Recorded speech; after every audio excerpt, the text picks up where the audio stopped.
So the book touches on a couple of things. It touches on grief, injustice, and hope.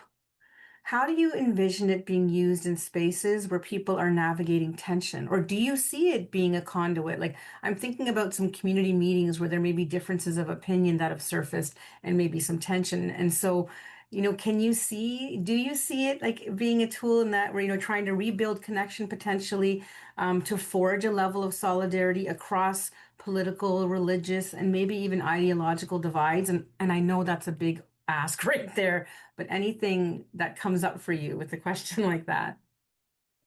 I don't see why not. If people are willing to engage in coloring together, that's the first step.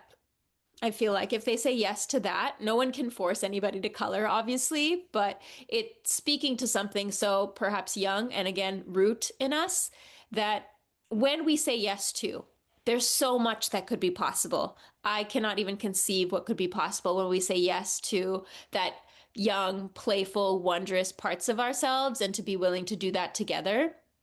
The thing about coloring is that it is so democratic in a way.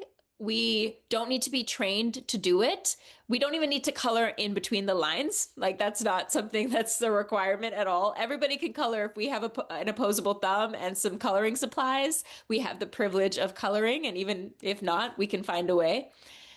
It can speak across demographic, across generation, across language. And if we say yes to just slowing down, playing with color together, we don't even have to talk. We could color together. What then is possible when we're co-regulating in that way, when we're engaging in the movement to soothe our nervous system, to bring us into safety? I don't see what isn't possible.